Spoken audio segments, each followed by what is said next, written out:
have a master's degree in physiology, biomechanics, and human nutrition. I've spent the past 2 decades competing in some of the most masochistic events on the planet, from SealFit Kokoro, Spartan Agoji, and the world's toughest mudder, to 13 Ironman triathlons, brutal bow hunts, adventure races, spearfishing, plant foraging, freediving, bodybuilding, and beyond. I combine this intense time in the trenches with a blend of ancestral wisdom and modern science. Search the globe for the world's top experts in performance, fat loss, recovery, gut, hormones, brain, beauty, and brawn to deliver you this podcast. Everything you need to know to live an adventurous, joyful, and fulfilling life. My name is Ben Greenfield. Enjoy the ride.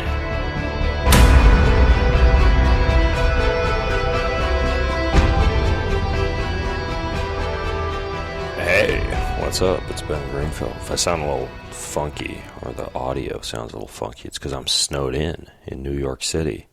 I'm in my buddy's condo, his loft here in Tribeca in New York City with the snow coming down. So got snowed in last night, thus I'm not in my recording studio. And also it means I'm bringing you a very special episode today. I decided that I wanted to gift to you this holiday season the entire recording of my book, How to Raise Tiny Superhumans. Now, I wrote this book when my children were young, when they were about 5 years old.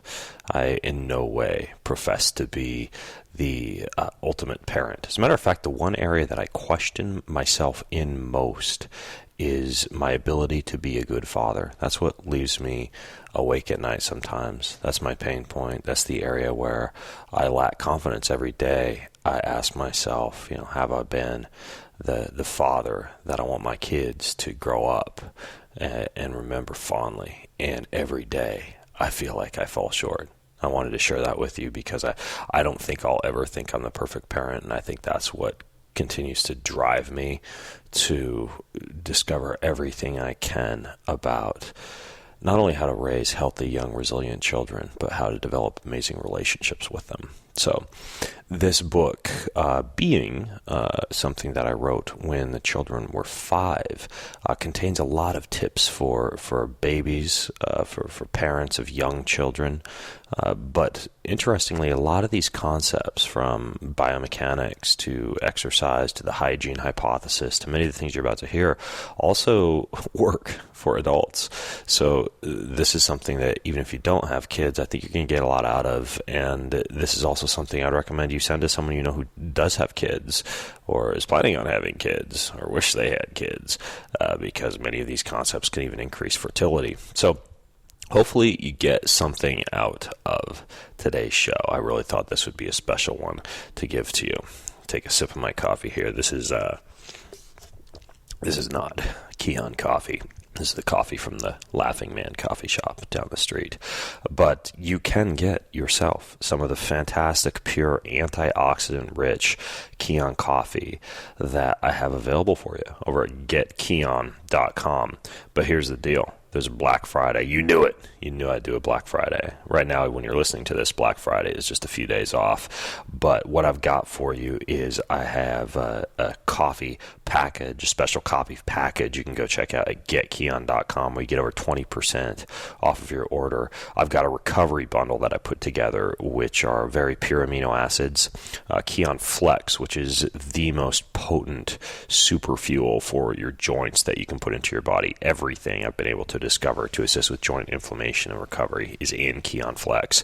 And then we combine that with some very fine, pure triglyceride-based fish oil, exactly the same as you'd find in fish in nature, packaged with astaxanthin and vitamin E. That's our recovery bundle, and that one's running at over 10% off. And then we also have our daily Keon Life bundle, where you get the aminos, the coffee, the bar, and then my favorite weight management supplement that we have over there, Keon Lean. You get all of that. So Keon Black Friday also orders over $100, you get a $25 gift card. Wham! So you can give it to somebody for Christmas. If you order over $250, you get a $100 gift card. Boom! Give that to somebody for the new year.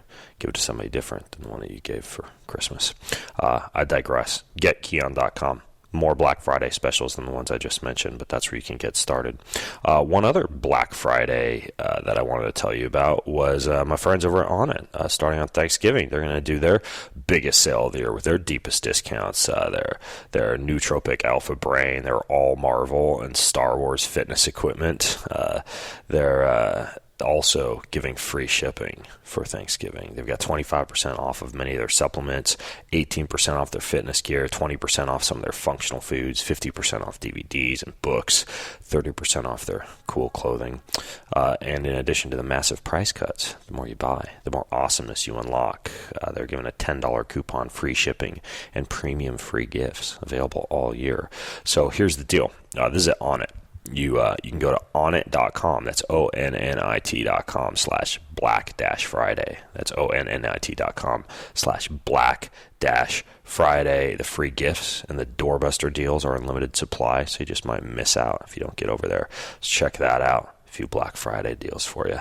The show notes for today's podcast, by the way, you can find at bengreenfieldfitness.com/superhumans. If you want the ebook version of what you're about to hear, you can get that there, along with any resources that I mentioned. So that's at bengreenfieldfitness.com/superhumans. Welcome to the audio recording of Tiny Superhumans. Written by Ben Greenfield and narrated by Ben Greenfield. I have twin boys. Their names are River and Taryn, and they're 6 years old. And they love to do things like triathlons. They also do Spartan races. They swim 500 meters at a time, run 5Ks, quite slowly with stops to play in water fountains and balance on curbs, play the piano, act in theater musicals, cook pad thai, program Lego robots, break dance, and dance overall much, much better than their father. Now, whether you have children, you plan on having children, or you know children, the wonderful fact is that you live in this privileged era in which you have the ability to enable the kids in your life to be tiny superhumans who look, feel, and perform like optimized human machines. Do you have kids, grandkids, nieces, or nephews? Are you expecting a little one? The fact is, if you answered yes to any of those questions, you're in a unique position to give the child or children in your life every physical and mental advantage possible. And I don't know about you, but I really, really want that for my children. And if you don't want children, you don't like children, and don't know any children, then the cool thing is that the same things that make your kids superhuman make you superhuman too. So you don't have to tune out or quit listening if kids are just not your thing. Now think about this. Mozart learned to play the piano at the age of 4, composed his first piece at age 5, and wrote his first symphony at age 8. Picasso, when he was 12, had a complete grasp of the fundamentals of art and was producing photorealistic anatomical sketches. A couple of weeks ago, when my wife and I took our children to an art gallery, there were amazing and intricate sculptures of fish and bears and bighorn sheep created by some man who had spent his entire life studying sculpture. And then my wife, who studied art in college, explained to me that some guy named Bernini was churning out sculptures just like this when he was 8 years old. I looked it up, and it turns out she was right. It's amazing. But these folks aren't special childhood prodigies, idiot savants, or some kind of weirdo autistic geniuses. They're just normal human beings. In our modern era, though, we've forgotten how to nurture and grow an amazing human body and mind, and we've instead settled for a generation that winds up on peopleofwalmart.com, attached to leashes, chewing on Ritalin. Yikes. Well, let's begin, shall we? So, we'll start with number 1. Let them get dirty. Now, let me ask you a question. Did you eat your own boogers when you were a kid? Well, it turns out we may actually be hardwired to eat our own boogers. An Austrian study from last year showed that a kid's snot actually harbors bacteria that, when eaten, helps to strengthen the body's own natural immune system. So my kids kiss our dogs on the lips. They lick the floor, and I've seen them do this at public coffee shops. Of course, that was when they were a baby. They take an actual real bath about once every 3 days. I've observed them to rip diapers off and eat their own poop and crawl through entire airports. And you know what? I don't really care. See, it's no coincidence that in our modern era of antibiotics, antibacterial hand soap, bottle boiling, and daily bathing, we're experiencing new and unparalleled occurrences of problems like autoimmunity, autism, ADD, food allergies, leaky gut, and obesity in our kids. The reason for this is that a child's immune system gets stronger when it's exposed to dirt, germs, bacteria, viruses, and even parasites. So if you protect your kid from things like animal poop, dirt, farm animals, lots of other kids, and of course, boogers, they don't develop their immune systems the right way, and they grow up more likely to have issues like skin disorders and gut issues and allergies. Now, on a very related note, I was actually pretty bummed that when we had our twins, my wife got a C-section, and it wasn't because it ruined her abs, because it didn't, and I have to say that because she might listen to this someday. It's because babies born via C-section have been proven to have weaker guts, worse immune systems, and lower amounts of good bacteria. This is also why babies who are breastfed develop healthier immune systems, since breast milk contained good bacteria that colonize the gut. Incidentally, this is also why if you weren't breastfed or never shot down your mom's vagina, you can actually benefit quite a bit from using probiotics, eating fermented foods, and even using a type of supplement called colostrum, which comes from animal breast milk. So quick, take a break, go call your mom and ask her if you were breastfed or born vaginally, and then act accordingly. Now, when I pick up my kids from kid care at the YMCA, I sometimes get strange looks from the other parents because I go out of my way to remind my kids not to use the antibacterial hand soap. That stuff can create nasty superbugs that can actually hurt your kids. So can antibiotics. I also only use soap in the shower once every 2 or 3 days, and the rest of the time, I just rinse with water. Same thing for my kids. Let those dirt and soil-based organisms thrive on your child's skin. If no soap showers are just not your thing, then you may be interested in this New York Times report on AO Biome. And this is a biotech startup that created a refreshing cosmetic mist, which contains billions of cultivated bacteria commonly found in dirt and untreated water.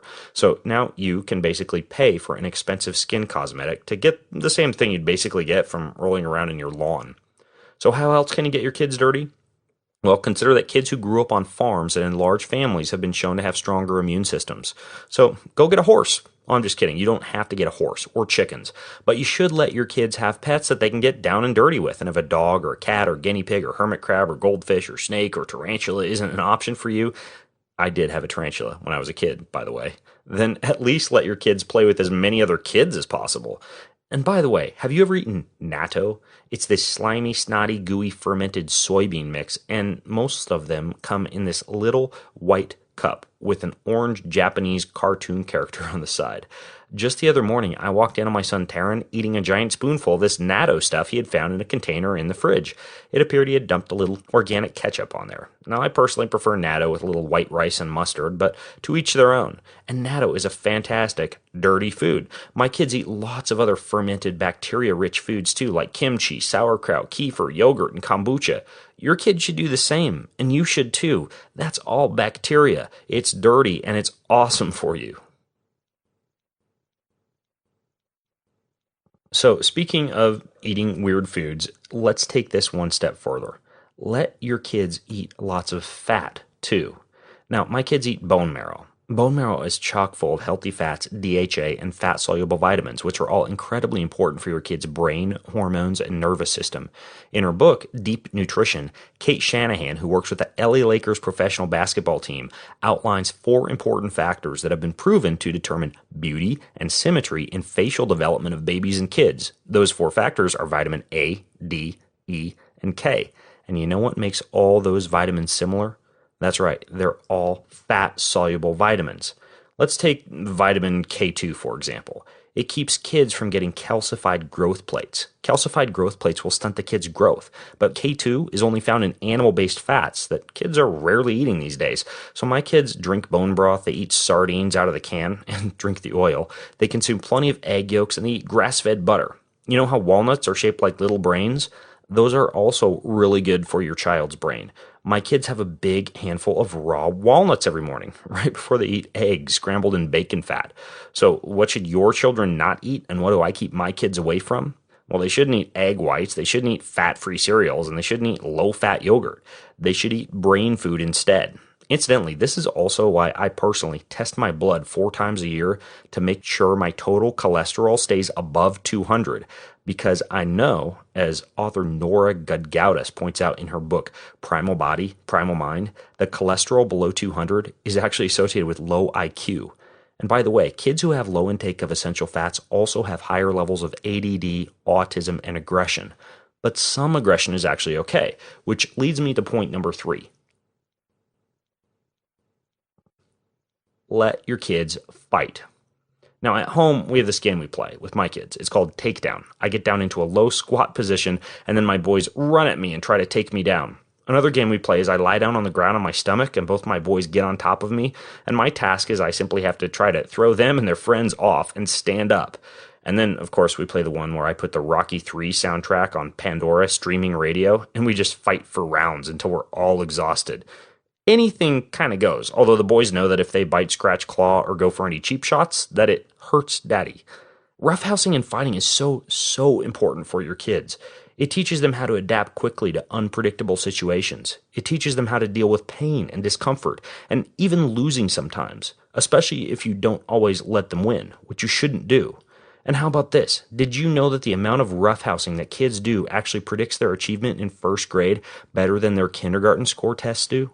This is because roughhousing increases levels of something called brain-derived neurotrophic factor, or BDNF, and that increases neuron growth. Now, you might think that roughhousing would make your kids more violent, but that's simply not so. It's actually the opposite. Kids who roughhouse are more socially and emotionally mature than kids who don't, because they understand the difference between play and aggression, between kindness and hostility, and they learn to stick to the rules of morality better. Roughhousing also makes you bond stronger with your kids because it causes both of you to make more oxytocin, which is the same bonding hormone that gets released during things like sex and breastfeeding. And of course, roughhousing gets your kids physically active, which I don't have to tell you is a huge missing component of kids' lives these days. And that leads me to point number 4, which is to let your kids stand a lot. Now, I have a poster that hangs on the wall of my office called Think Outside the Chair, and it comes from this book called World Distribution of Postural Habits. And I first learned about this book and this poster when I interviewed a biomechanist named Katie Bowman on my BenGreenfieldFitness.com podcast. And the poster shows you over 50 different positions that you could be in during your workday. It's kind of like the Kama Sutra of standing workstations. So I'm going to try a new position right now while I'm talking. So I just switched into a lunging position. Now, you've probably seen the news that sitting is the new smoking, and that having your butt planted in a chair for 8+ hours a day, or even for 2 hours at any given time, is one of the worst things you can do for fat loss and heart health. It actually doesn't even matter how much you exercise at the end of the day. It just matters how much you got up and around during the day. And that happens to be one of the reasons that I'm both standing and lunging as I record this for you. Well, they've done the same research in kids. One study last year gave kids the option of using standing desks for an entire school year. Over 90% of the kids chose to stand, and those that did burned nearly 100 extra calories a day. Another study found that totally irrespective of the total time kids spent sitting or standing, the more frequent the breaks in sedentary time, aka recess, the lower the health risk for everything: weight, blood pressure, blood sugar, bad cholesterol, everything. So recess is good. So are standing workstations. They make them for kids. Check out websites like UpDesk or Focal Upright or Veridesk. Now next, let their feet free. When your kids are standing, you might as well let them not be wearing these big overprotective shoes. Now, I'm very uncomfortable when I'm standing around at a party or a social gathering wearing shoes. I don't like them. As a matter of fact, I avoid shoes and actually sometimes pants too when I'm working at home. I'm that guy who sits around writing and recording in my boxers. Now, my kids also rarely wear shoes, like some kind of ancient tribesman or their own dad. They have these ugly, callous, tough, bulletproof feet. But they play outside, hike, run, stand, move, and of course, do their hotel gym treadmill prowler workout. That's running on a treadmill with the motor turned off, all primarily barefoot. The reason for the importance of letting your child's feet free is that the shape and density of your kid's bones are a direct result of the loads and geometry placed on your kid's body. So this means that the way your child's foot is loaded will affect the lifelong shape of their pelvis, their hips, their knees, their ankles, their back, and even the space in their chest that their lungs are in. This is why kids with poor posture grow up to be adults with poor posture. Kids who haven't had their bones exposed to a variety of loads like running or lifting or moving object have been shown to have lower bone density later in life and to suffer from flat feet. And pediatric research is now showing that overprotective, built-up, stabilizing modern footwear can interfere with the development of your kid's foot strength, ankle stability, and movement patterns for the rest of their life. Your child's foot muscles atrophy and their foot bones degrade. Now, this is all reversible. Of course, you can't reverse it in just 2 weeks by buying Vibram 5 fingers, getting a stress fracture, and then filing a lawsuit, which has been done. It takes patience. Most of my clients need 1 to 2 years to make a full transition back to developing strong and natural feet if they've been wearing cushioned, overprotected shoes much of their life. But with kids, things happen faster. Kids can reshape and redevelop foot structure and bones within just 3 months. So, besides avoiding modern built-up shoes, what else can you do to give your kids superhuman feet? Well, choose shoes that are super flexible or minimalist. Good brands are Vibram, Vivo Barefoot, Happy Little Soles, Bobooks, Merrell, and Nike Free. Play foot games with your kids to encourage motor skills and healthy foot development, like they can pick up marbles with their feet and put them into a cup. Massage your child's feet for a few minutes before bedtime. Use Happy Feet socks, which are a special kind of sock that spread the toes and strengthens the feet. You can wear these too yourself. And if you live near sand, let your kids run and walk in sand, which is one of the best ways to both strengthen and stretch the feet. So now that your kids are eating boogers, breastfeeding, and barefoot, it's time to kick them outside and walk away. There was this article that appeared in the Atlantic magazine called The Overprotected Kid. And the article goes into and describes this little adventure playground in a housing development in North Wales. There's no fancy playground structure with a shiny metal slide and a bright red steering wheel and a tic-tac-toe board. There's no yellow seesaw with a central balance to make sure nobody falls off. There's no little rubber bucket swing for the babies. There's basically just some old tires and pieces of wood. There's a frayed rope swing that carries you over a creek, if you can make it that far. The article talks about how the day the journalist was there researching the article, the kids were mostly playing with an elderly person's walker that was, at any given time, used as a scooter, a jail cell, and a gymnastics bar. Well, a preoccupation with safety has stripped our kids of independence, risk-taking, and discovery. Kids who don't have a chance to solve their own problems, control their own decisions, and follow this internal moral compass grow up feeling less in control of their own lives and fate. They don't learn to, as this author James Altucher says, to choose yourself. Now, there's an essay called The Play Deficit, and there are movements like free schooling and unschooling, and there are books like Free Range Kids, Baby Knows Best, Duct Taped Parenting, The Kids Will Be Fine, and other books. They all show how the loss of unstructured free play and a set of strict, rigid play and schooling rules has resulted in depression, narcissism, and a loss of creative thinking and empathy in our kids. Now, I grew up on 6 acres of land. I was homeschooled. I would finish school by 11 and then play outside until it literally got dark. My parents never called me in for dinner or came out to find me. I just showed up, somehow alive, and having learned a heck of a lot about the world around me, about making decisions, solving problems, exerting self-control, and following rules set by me and my tribe of friends.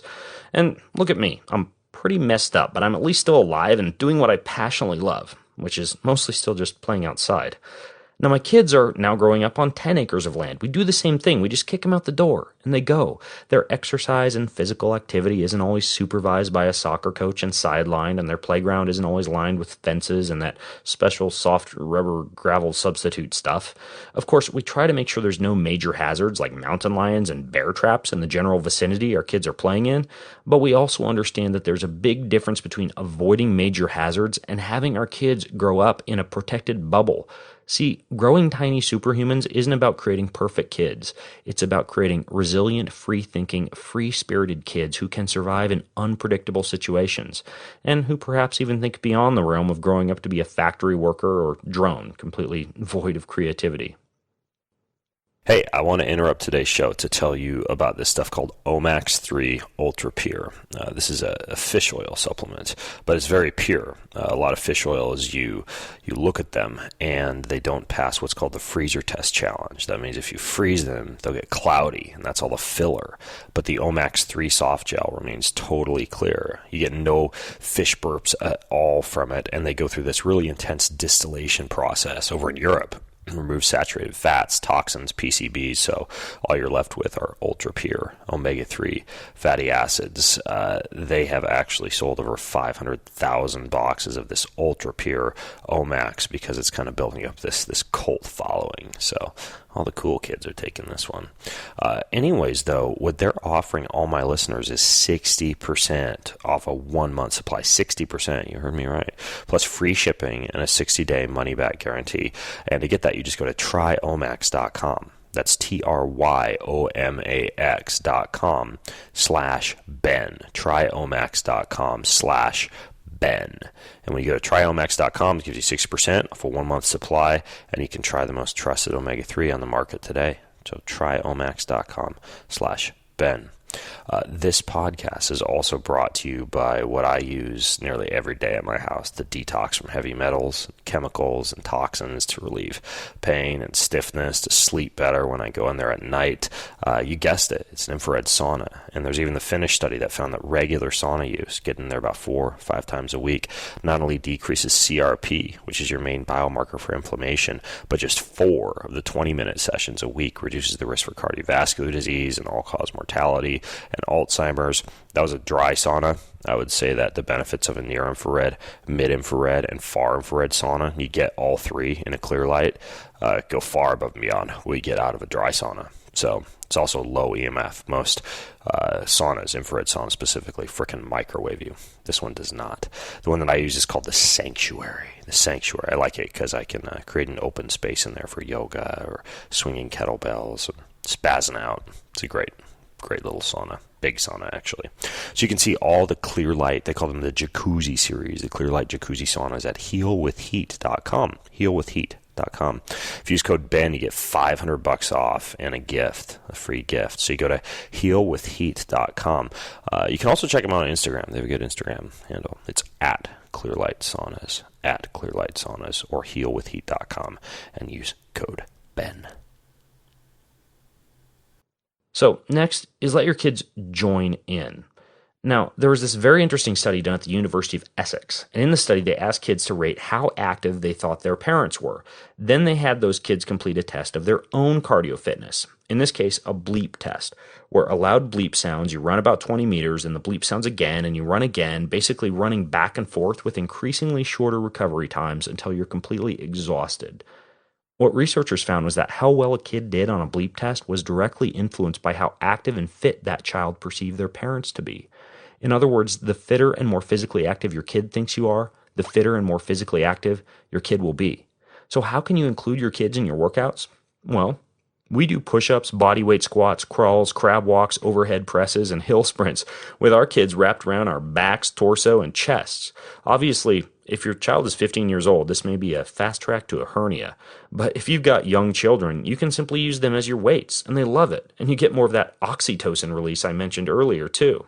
We play follow the leader with our kids, where we'll go on a hike in the forest or walk in the neighborhood, and we use the world as our playground, balancing on fences, picking up heavy rocks, climbing on obstacles like walls and park benches, carrying each other, crawling, jumping, rolling, walking backwards, walking sideways, and moving in as many fun ways as possible.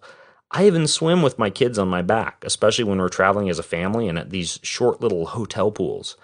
Since our kids were born, we've also used jogging strollers for uphill sprint repeats and runs, and pool kickboards for the kids to kick beside us when we swim laps. We have a local neighborhood family yoga class that we sometimes take our kids to. We drop in for family Zumba at our YMCA. We have mini kettlebells and mini medicine balls at home for the kids to join in our living room workouts. We play tennis at the park and basketball in the backyard. I'm even learning how to break dance right now with my kids using a breakdance DVD. When it comes to making your kids a part of your workout, the sky's the limit. And if you want to grow tiny superhumans, you must think beyond confining yourself to a treadmill and your MP3 player and doing your workout at 4 a.m. when nobody is watching. Now, as your kids begin to get dirty, do more unstructured free play, do workouts with you, and sit less, you're going to find that they, and hopefully you, naturally spend less time on devices, especially electronic devices. And this is a good thing. See, every phone has a warning label on it that tells you to keep the distance between the phone and your body at a few inches in most cases. It's why my phone is either always in airplane mode, or if I'm using it, hooked up to a special kind of headset called an air tube headset. And it's also why, based on the absorption of a cell phone signal through a child's skull being twice that of an adult skull, that I take special steps to ensure I'm not frying my kids. From neural degradation to insomnia, cancer, and ADD, there are thousands of studies on electromagnetic fields, or EMFs, particularly with regard to children's health. From smartphones to Wi-Fi routers to computers to game consoles to smart meters to microwaves, television, and cell towers, EMFs can be prevalent in just about every aspect of your child's life. And you know what's scary? Kids absorb far more EMF than adults because their body has a higher water content, which makes them more conductive to radiation. They've also got thinner skulls, a growing brain, and rapidly dividing cells, making them all the more susceptible to damage. So at our house, we have dirty electricity filters plugged into each room of the house. We have electrical kill switches installed in every bedroom of the house. We don't use our microwave ever. We play outside instead of using gaming consoles like Wii and PlayStation. Our kids don't use smartphones, iPads, or laptops, and we won't be introducing these until they understand the importance of keeping devices clear of their ears, heads, and the little growing gonads in their laps. It's kind of funny because I tell people we have a completely stupid home, the opposite of a smart home. There are almost zero wireless signals or Bluetooth signals. As a matter of fact, right now, while I'm talking to you, my wireless router is unplugged, and I'm instead hardwired into the router. And this quiet, stupid little home is also very important for another thing that's crucial for creating a tiny superhuman: sleep. Let your kids sleep. Every night, week after week, month after month, year after year, we have the same bedtime routine in our house. Our kids put on pajamas, they brush their teeth, using fluoride-free toothpaste, of course, and then we snuggle up in their bed, and I read them a story. We each list one thing we're grateful for, and finally I sing and play them a song on my guitar. And for that bedtime routine, there's no blaring television, no phones, no iPads, no bright lights, and no other such melatonin disruptors. Occasionally, the kids will even come curl up in my bed, where I have a full-body warming red light bulb. And that's actually one of the best little $10 sleep hacking investments you'll ever make for your own sleep quality. Sleep is when your cells and your nervous systems repair, and that's why I geek out on sleep so much. It's when memories form and the day's important lessons are cemented. So by cutting down on sleep, you learn less, you develop less, you're less bright, you make worse decisions, you accomplish less, you're less productive, you're more prone to errors, and you undermine you and your children's true intellectual potential. Sadly, a kid sleeps an average of an hour less a night than they did 30 years ago. A big part of this is our post-industrial infatuation with productivity. We think it's okay to use an alarm clock to cut sleep short, okay to work in shifts, okay to travel people, including kids, around the world through multiple time zones and assume their body just bounces right back. Okay to save time by sleeping less and working more. Okay to pull kids out of bed in time for school. It's even been shown that daylight savings time, designed by our government to save energy and fuel, actually alters your child's fragile internal body clock twice a year, and that results in lower SAT scores compared to states like Arizona, which observe standard time all year long. Probably the worst part of all this is that little kids around the world are woken up early in the morning to go to school to learn. And not only do these kids get stressed and cranky, but their immune systems get undermined, and their growth is blunted. Some sleep researchers who understand this problem are now trying to battle the establishment for more school schedules that allow kids to go to school 1 or 2 hours later. And I realize that a giant groan is growing in the throats of those of you who would rather not have your kids still be hanging around your house at 8 a.m. in the morning. But my optimistic prediction is that sooner or later government, school authorities, and parents will realize that late bedtimes due to overloading with homework and the use of an alarm clock to rip kids from their beds contradicts the very goals of education. So if you want your kids to become superhuman, then let them sleep. Finally, let your kid relax. Have you ever been laying next to your spouse or significant other at night and just felt like something wasn't quite right? You felt the energy in the room was just off. Or maybe you had hot, crazy, wild sex and everything seemed so right. It's like you're one. It's like your hearts are beating in rhythm. Well, the amazing thing is that your hearts literally are synced. See, your heart is the most powerful generator of electromagnetic energy in your entire body, and your heart's electrical field is 60 times bigger than your brain's. Your heart is also connected to your brain via something called the vagus nerve, and this means that your heart signal can directly affect other people's hearts, their brains, their mood, and their entire body.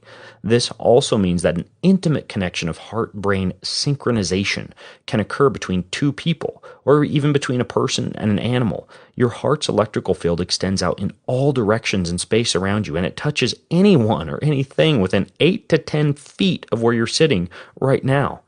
So just imagine you're playing at home with your kid, and imagine that your heart is racing, you're stressed, you're running from a lion that's jumping out from your email inbox, rushing around the house with your phone clutched to your neck, and hurriedly trying to make dinner all at the same time. Well, your child feels that. It affects them. Your heart signal has a direct impact on your children's stress levels, and this stress affects their brain long term. That's why every morning before I get out of bed, the first thing I do is measure something called heart rate variability, which is a direct quantification of the heart's electrical rhythms and gives you instant feedback of whether you have a healthy balance between your fight and flight nervous system and your rest and digest nervous system.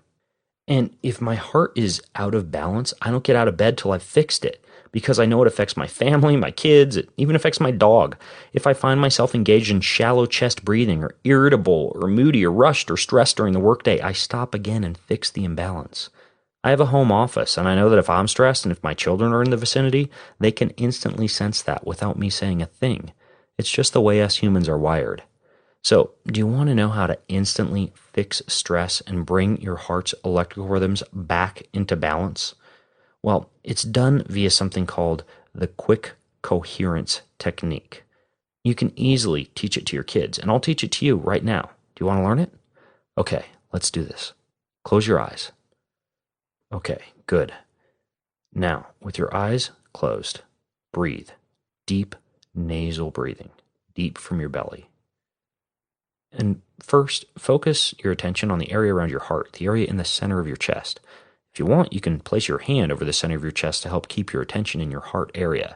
If you're teaching this to the kids in your life, have them put their hands on their heart. It's important that you teach your children to feel their heart and know right where it's physically located. Now, imagine that your breath is coming in and out through your heart area.